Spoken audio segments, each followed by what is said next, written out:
Hey gang, what's up? How you doing? It's Saturday night here in Japan on November 12th, and I thought I would sit down here and just make a quick update. Although, of course, when I say quick, you know it'll probably be 10 minutes.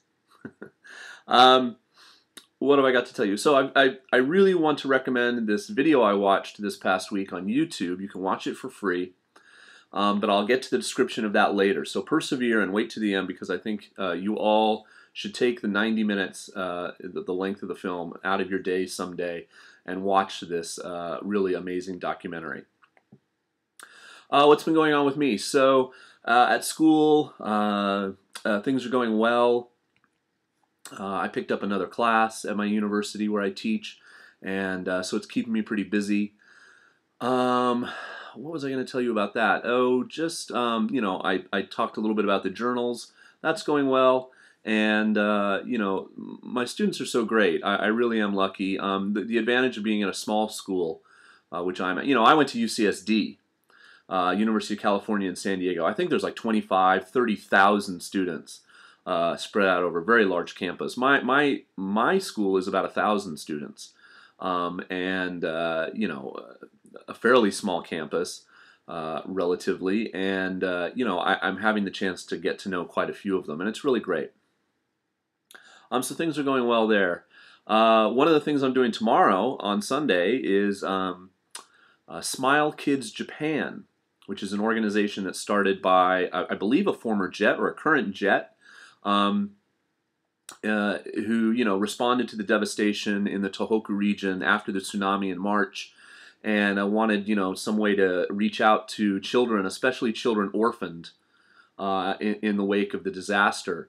And he started this organization, and basically we don't have any students, children orphaned as a result of the tsunami in the Chugoku region, of course, but we still do have kids that are in schools, or they're not really called orphanages here, but the parents are having problems, either financial or mental or physical, and the kids are looked after by people other than their parents, or sometimes a parent has passed away.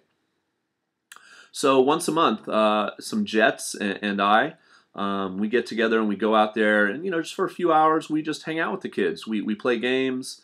We do Halloween. We're going to do Christmas next month. This month, I don't know if we're going to try to do anything Thanksgiving, but we just run around the gym. I do drawings for them. We play dodgeball, whatever. And the kids really enjoy it. We get a kick out of it. I don't get to hang out with Shogakuse that much anymore. So it's great to be around really genki, young kids. And so I've started collecting some of these for them. This is the new omake on the soda bottle. It's got a hole in it like that. And, it comes, you put it on the bottle. I don't know anything about Pokemon. Pokemon is after me. I didn't grow up, knowing anything about Pokemon. There's 24 of these that you can collect. So I'm probably...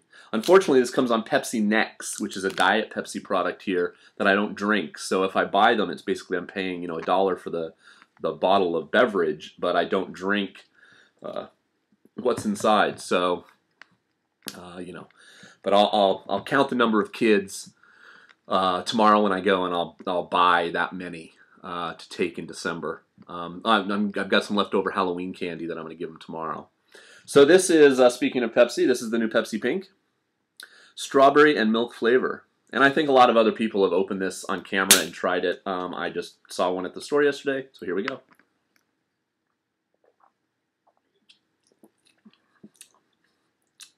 Oh, no. No. It's really metallic tasting. Pepsi, why? Why do you do this? Why is this available and regular Pepsi is not? I can never get regular Pepsi in my Inaka stores. Okay, so talking about Jet, I was talking about how I meet up with some Jets, and we do this thing for the kids here. I've been getting some PMs on this channel, of course. Some of my older videos are getting hits where I talk about Jet, applying to Jet. The Jet application is due, at least if you're in America, I believe on December 2nd. If you have other information or that's wrong, please tell me. I've been pretty busy, but I plan on this week getting some time. I'm gonna, look at the online application. I know there's some different questions on it this year in relation to what happened in March. And there's also like a new pay scale that they're going to institute. So if you stay 1 year, you get what used to be the regular salary, and in the second year, you get a little bump. So you're going to get a raise from now on if you stay as a Jet. It's not much, but hey, it's something nice. So yeah, I'll make a video, I promise, guys, in the next week about Jet applications. Of course, I have many videos. Look at my playlist if you're a Jet hopeful, and all about the interview, the application process, and then, of course, actually what to do after you become a Jet and you're coming over. So Jet, of course, for those of you who just randomly watching this channel, is the Japan Exchange and Teaching Program, which I did for 5 years. You can become an assistant language teacher, an ALT. Okay, so what else should I tell you? Okay, I think that's about it for just random stuff. So this movie I want to talk to you about, it's called Life in a Day. Now, if you Google Life in a Day, you're going to find all kinds of links. Don't Google A Day in the Life, which I did haphazardly when I was re-looking for the link that I needed. Of course, that's the name of a very famous Beatles song from Sgt. Pepper's Lonely Hearts Club Band. Life in a Day. So it was directed by Kevin MacDonald, who did a great movie called The King of Scotland about Idi Amin, and I believe produced by Tony and Ridley Scott, the famous directing brothers. What they did a year or so ago is they just asked for footage from all over the world from YouTube users, and they took this, many hours of footage, 4,500 hours or some crazy number, and they whittled it down to a 90-minute movie. And you had to film it on one specific day in July of 2010. I believe it was 2010, not 2009, but I could be wrong.